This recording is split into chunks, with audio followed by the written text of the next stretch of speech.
Okay, now let's talk about AWS or what AWS had done to set up all these things possible. So before we get into that topic, what I'm going to create a virtual machine in the AWS cloud. If you really don't know how to do that, don't worry, you don't need to understand that. We are going to get into that in much more detail.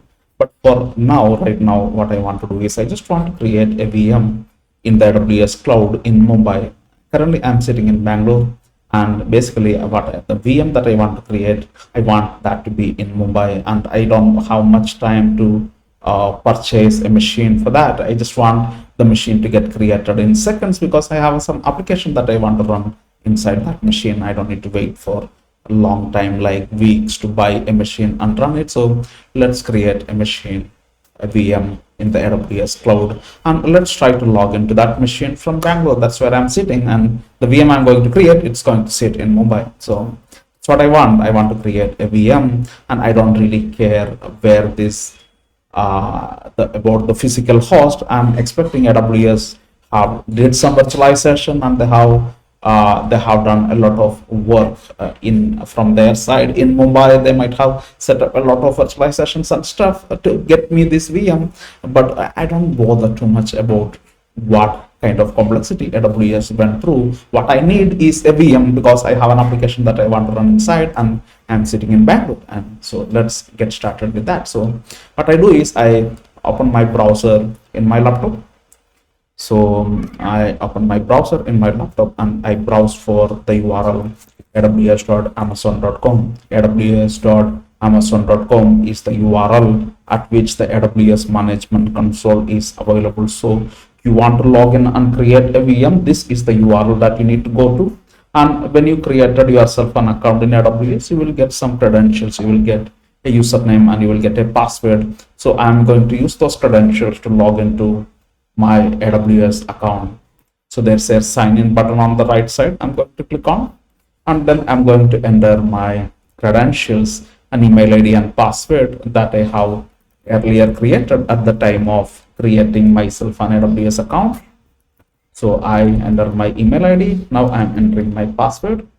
Now it is asking me for some authentication. Don't worry much about it. I just need to enter some code that I insisted that I must enter this code before I could log in. You don't worry about that part. So I'm going to enter that code and I'm going to logging in. Okay guys, I just realized that my screen was not being shared. I'm sorry for that. So basically what I did is I went to the URL aws.amazon.com in my laptop. I clicked the sign in button. I entered my email ID and password. Now the next thing, I'm going to enter a code, a login authentication code. You don't really need to bother about. So basically all you need to understand at this point is that I do have an AWS account and I am logged into that account using my browser. That's all I need to log in. And I go to a service called EC2. I navigate to a place, that is the particular page within AWS that allow me to create a new VM, and that's exactly what I am trying to do. There's a button I can click on called launch instance. Basically, that's the button you click on when you want to create a VM in the AWS cloud, which basically, literally what happens is a VM get created in Mumbai. Can you see Mumbai on the right side here top? So basically, Mumbai is the physical place where this VM is going to get created. Remember, I'm still sitting with my laptop in Bangalore, and in my browser on my laptop, it is allowing me to launch a machine in Mumbai. So that's what I'm doing. I click the button launch instance.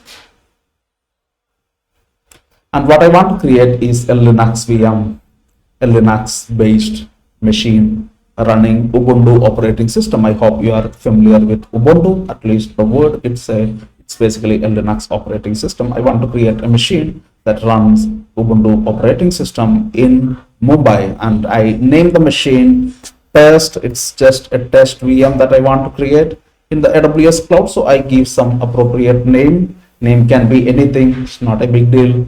And I select Ubuntu as the operating system.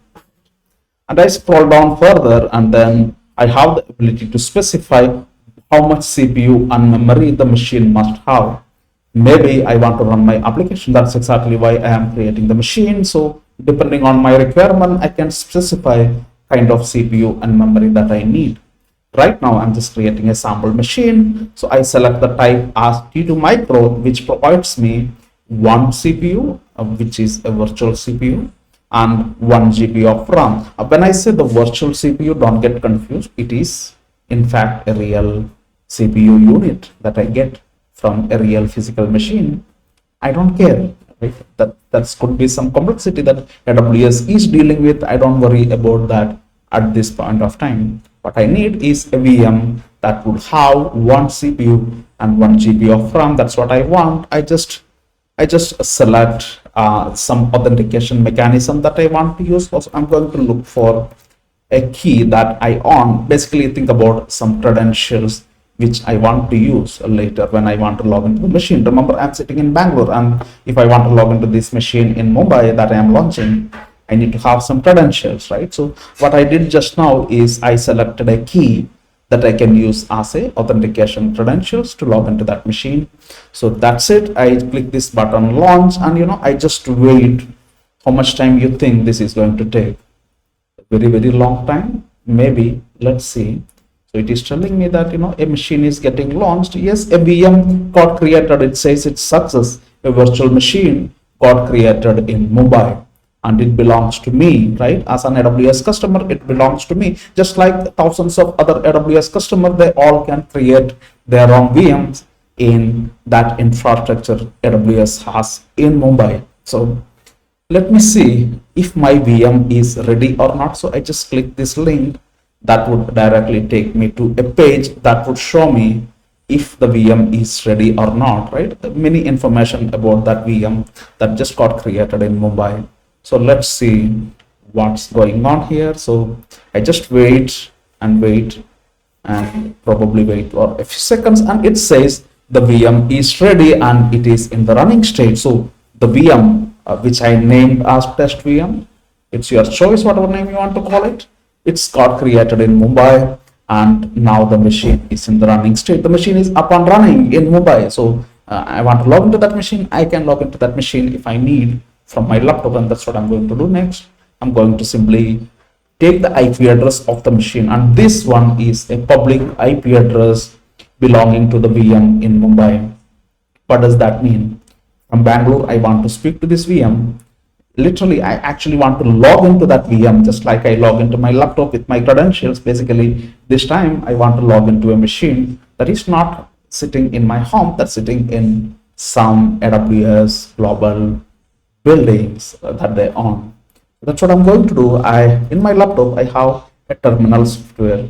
So that's what I'm going to do. First of all, I'm going to open this terminal software inside my laptop, and I'm going to execute a command SSH. Don't worry if you don't know this command. This is at this point, don't worry too much about all that.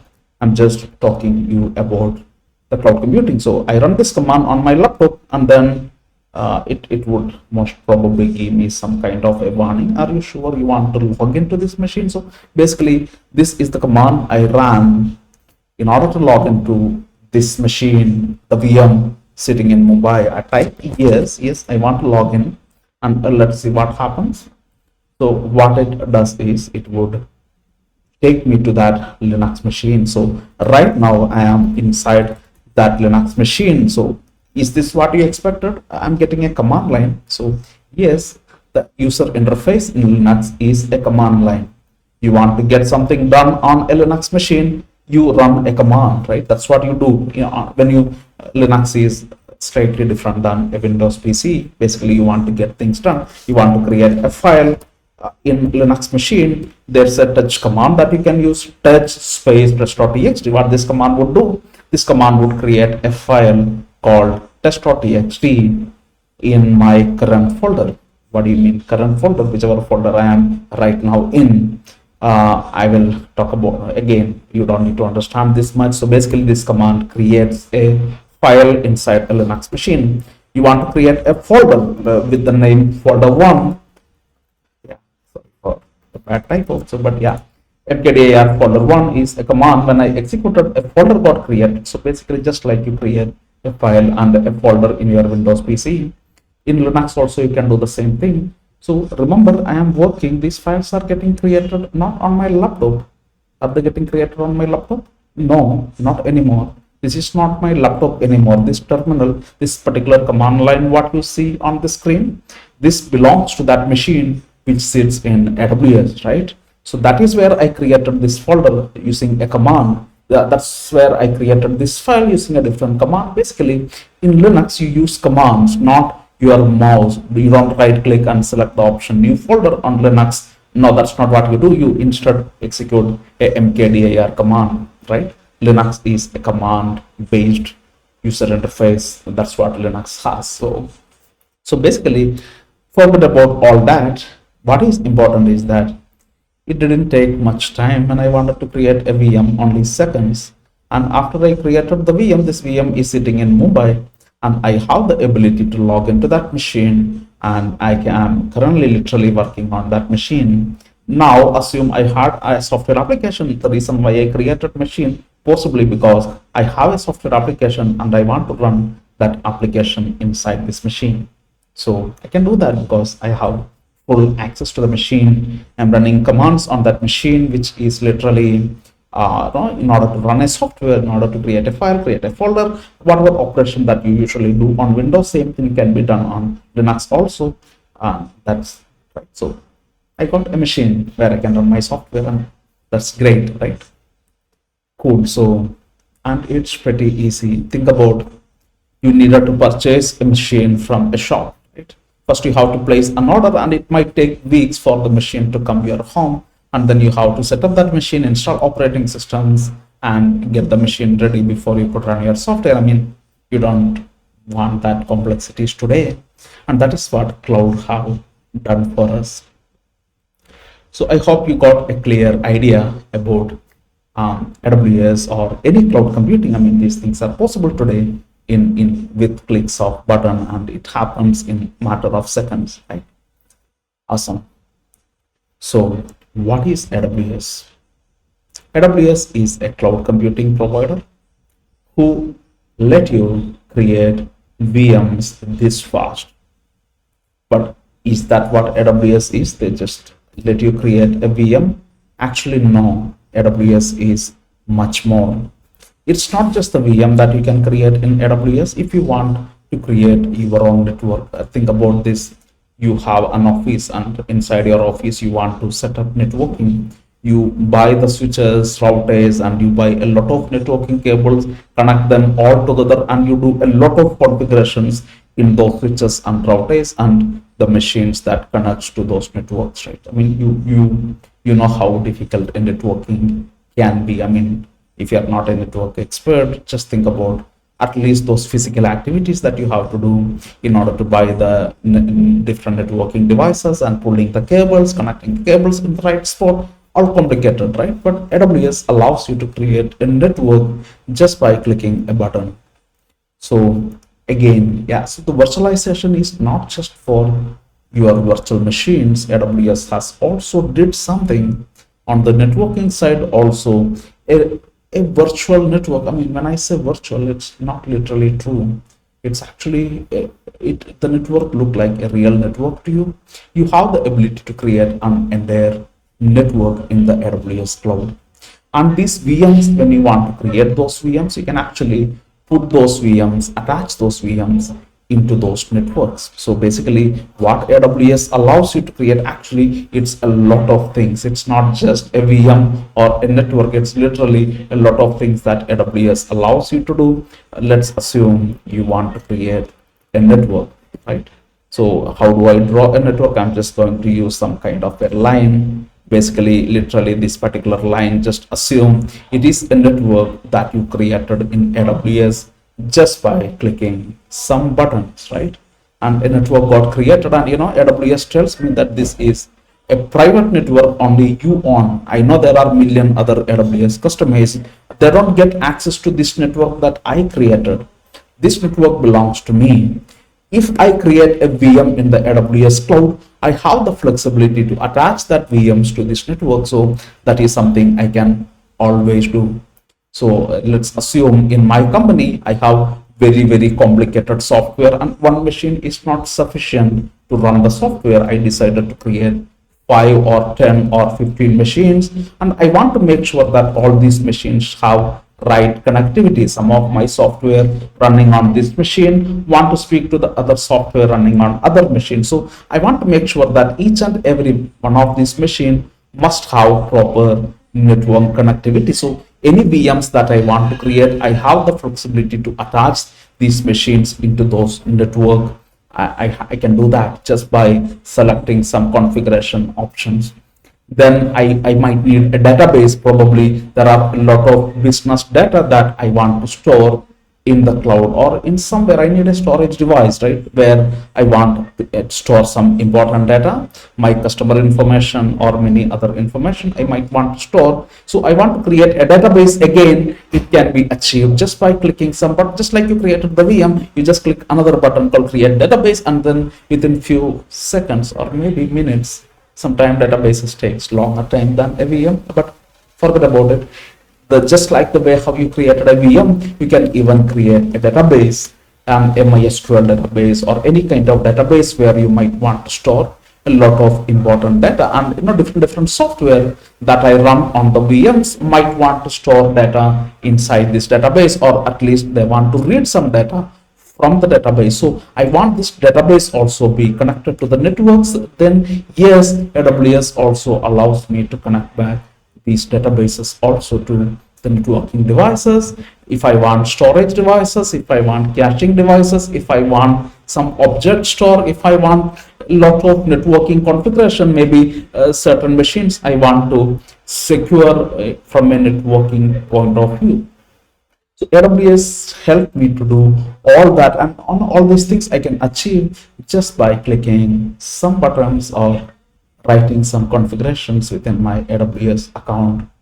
That's pretty smart, right? So awesome. So this is what AWS gives me. Literally, if you are a company who has many software that you want to run, and you might need hundreds of machines, maybe thousands, maybe a lakh, you don't know, depending on the company and the project you are working in. Most probably you actually need a lot of machine. One machine is not going to be sufficient for you. So this all things can be achieved with clicks of buttons. Actually, in fact, it's much easier than clicking buttons. Even you can simplify it further, but I'm not getting into those topics. But just think about building a big infrastructure all by yourself, setting up a big building, buying lots of physical machines, and doing a lot of work to set up these things, right? You don't want to do it today, right? Then especially the numbers are kind of scary, right? I'm talking about thousands or 10,000 or 5,000 of machines, right? You don't really want to go through those complexities of buying them, taking them to a building, set up proper AC, UPS, power backup, and everything inside that building, have some proper physical security, people, watchmen who can watch over that building all the time, measure the temperature and everything inside that building, make sure that nobody jumps in, or right, there is not physical threats that happens around that building. I mean, I don't want to manage such kind of a setup.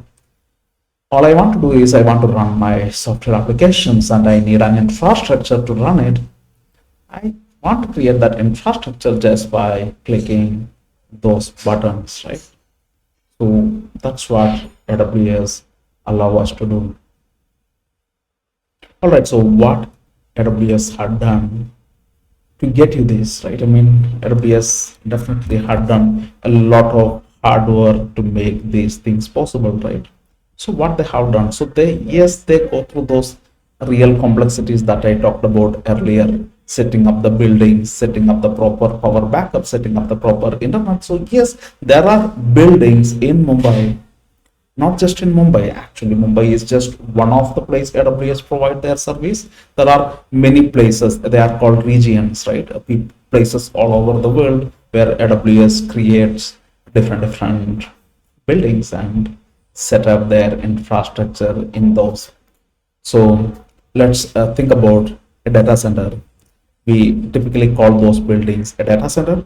A data center is, typically a building that consists of too many physical machines and every infrastructure that are required to keep those physical machines in those buildings. I mean, when I say infrastructure, I'm talking about there has to be proper racks in those buildings where the server would be physically kept, and each of those racks would have various switches and routing devices and some networking devices to which all these physical machines are connected to. And each of these physical machines, I told you, you are not buying one of those physical machines when you create a VM in the AWS cloud. What you are buying is a VM, right?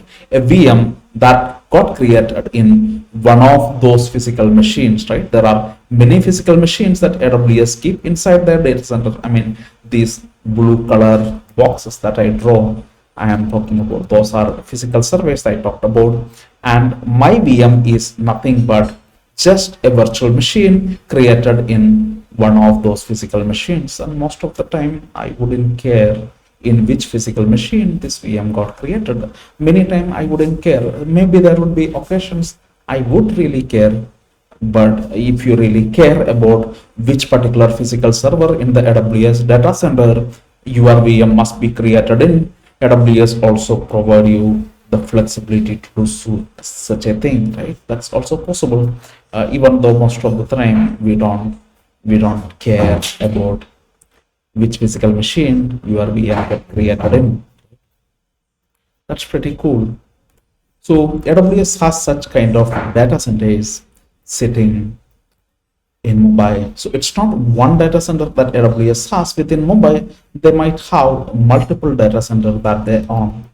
And each of those data centers would consist of so many physical machines, so many networking devices, and lots of software virtualization that AWS already had done, right? So, and so what AWS would also do is they group their data center into zones. So when I say zones, it's called availability zones within Mumbai. So even though Mumbai is the place where all these data centers are sitting, AWS want to make sure that they provide you. AWS know the fact that a lot of things can fail, right? I mean, whether you are AWS, whether you are Google, or whether you are the hot shot of everything, still nothing can escape from failure, right? Think about a power problem that can happen in one of those data centers. The UPS got crashed immediately and nobody know why, because it's an electronic device. Many times we don't know why they fail. They just fail, and we don't care until they fail. So there can be a lot of failure that can happen in these data centers. One of those racks get crashed, or maybe one of those routers quickly stops working, or one of those physical machines will shut down, or right, there can be a lot of problem that can happen within a building, right? So AWS cannot tell you that whatever VM you just created, we just created a VM few minutes back, right? So AWS cannot guarantee that VM is going to stay 24/7, 365 days, and it will never stop, it will never become unavailable. No, they cannot say that. They can say maybe it will stay 99%, 99.9%. That's something we can guarantee. So nobody can guarantee beyond some point, right? Failures always happens. So what will happen when failure occur a lot? So AWS can try to kind of mitigate the impact that the failure causes. So what they can do is, they assume there is a failure in one of those machines in this particular data center. Maybe AWS can try to replace that machine quickly within a matter of seconds, replaced by a different machine, and moving all the VMs inside. Maybe something that they can do. But again, there could be a failure that can occur in the meantime. Or sometimes, what happens if the entire data center is down? I mean, right? Even you have set up proper power backups and everything. What if a UPS immediately fail? Or what if there is a natural disaster that actually impacted your data center? I mean, a lot of chaos can happen, right? We cannot assume that they will never happen. They can happen. What if the entire data center become unavailable? So AWS customer would be really frustrated if all your VMs were created inside this particular data center. You do not want to do that, right? I mean, by accidentally you are creating the VMs, there's a fair chance many of your VMs got accumulated inside this particular data center, and if the data center become down, a good portion of your VMs are also down, your software is affected, and now your customers are not able to use your software, and you go all the way frustrated. So AWS should provide you a solution. At the same time, AWS cannot guarantee that they will keep your VMs up 100%. What they can tell you though is that they split Mumbai into, let's say, 3 availability zones. And they also tell you that this is the first availability zone that consists of 2 or more data center. Then there is second availability zone that consists of 2 or more data center, and there is another availability zone that consists of 2 or more data centers. And for each availability zone, if a problem affects one availability zone, the chances are very, very rare that the same problem could impact the other availability zone also. That's pretty cool, right? Which means due to some issues at the AWS side, and one of these data center is affected by it, there's a good chance that this data center is affected, the other data center also could get affected because they both are in the same zone. But the other data centers, the chances are very, very less that they could get affected. I mean, we don't know how AWS have done it, right? Maybe they have set up these data center nearby. Maybe they have set up a separate internet provider, and in different internet cable they pull to these data centers. They may have bought a separate UPS setup for that data center. None of these things that these data centers use won't be shared with the other data centers sitting in a different availability zone. Maybe that's what they have done. We don't care. What AWS tells you is that when you have lots of VM that you want to create them across multiple zones. So few of your VMs should reside in this zone, while few of your VMs should reside in this zone, then few of your VMs should reside in the other zone. So take a look at this, right? You have total 9 VMs, and 3 VMs are in one of these data centers, 3 VMs are here, and 3 VMs are here. So assume there's a failure at AWS, and then this availability zone is affected, then all the 3 VMs are affected by this. There's a fair chance that the other VMs will continue to go up and running because of those things, which I don't know what AWS had done. That would actually, avoid any failure happens here, won't get replicated here, right? This will continue to run healthy. So at any point of time, even if an entire data center in AWS goes down, that don't happen very frequently, all right? That may happen. There are chances of that happening, but I have never seen an entire data center or an entire availability zone, everything was gone. No, I never seen that. But there's a fair chance that it can happen. And if that happens, if you had put your machines or various resources across different availability zones, you will still survive. Only 33%, in this particular case, only 33% of your resources would go down. The other ones will stay up and running, right? Which is a good thing, actually a good thing. So these are called availability zones. So in every place, so in Mumbai, there are 3 availability zones that AWS provide. And it's not just Mumbai that AWS provide the services, it's many places on the globe, right? In Australia, they have services in Sydney, I believe. They have service in San Francisco, they have service in Ireland, they have service in China, they have service in Japan. There are various places among the world AWS provide the services, and in all these places AWS has kind of this setup, right? Multiple data center grouped into different availability zones. So these are called availability zones, right? This is availability zone 1.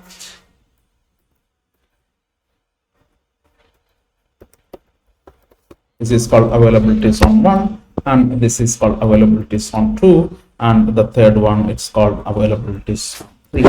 Right? So minimum in every regions there are minimum 3 availabilities on that AWS offer. In Mumbai it's 3. There are places where AWS actually provide more than 3 availability zones, right? So this would make things easy. So that's a quick introduction about the AWS global infrastructure, and this is what you need to understand. And there are many other technical complexities also that AWS is going through to get you all these services, right? It's not just AWS, it's any provider. I mean, this is the kind of things that they provide you to an end user. So region, the important thing that you need to know, what's a region? A region is the place on earth, right, where AWS provide their services. So Mumbai is one of that examples of a region. So what is an availability zone in AWS? So basically within a region, they split the entire region into small zones, and each availability zone will consist of one or more data centers, and each of these data centers would consist of lots of machines and stuff, right?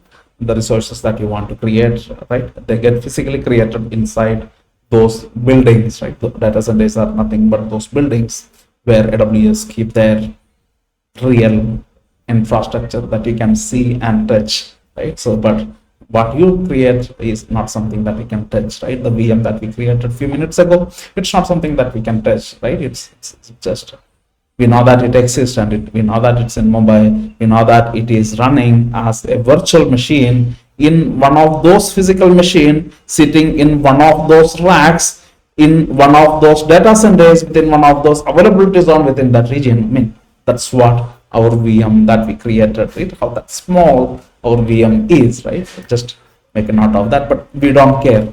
We got what we want, and my requirement as a AWS customer, I don't care about how AWS works. I care about, I get what I want, right? I want to run my application. I want to run my software. I need a VM, and I got it. Right? That's what I care about. So this is a brief overview about AWS global infrastructure.